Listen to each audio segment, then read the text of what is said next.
අර තියෙන්නේ ස්වර්ණමාලී මහසෑයයි කියලා ඈතින් දැකලා හිත පහදවාගෙන ශ්‍රද්ධාව උපදවාගෙන දෙව්ලොව ඉපදිච්ච අය ගැන නෙමෙයි සදහටම සංසාර සාගරෙම සමු අරගෙනම ගියපු පිරිසේ සීමාවක් නැහැ කියලායි සඳහන් කරන්නේ. එහෙමනම් වැන්දොත් කොහොමද? පිදුවොත් කොහොමද? හුණු ටිකක් ආලේප කළොත් කොහොමද? අතපතු ගාලා දැම්මොත් මළුව කොහොමද?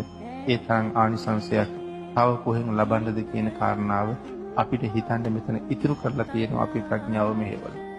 ඒ තරම් අප්‍රමාණ ආනිසංස සහිත මේ මහා පූජා වස්තුන් භාග්‍යතුන් වහන්සේගේ අනන්ත අප්‍රමාණ කරුණාව හින්දාම අපිට බුදුරජාණන් වහන්සේ දානය කළා. ඒ නිසාම සඳහන් කළා බුදුරජාණන් වහන්සේ කෙරෙහි යම් කෙනෙකුට ඇහි පිල්ලම් ගහන මාත්‍රයක් ප්‍රීතියක් ඇති වුණොත් ඒ ප්‍රීතියෙන් ලැබෙන ඵලය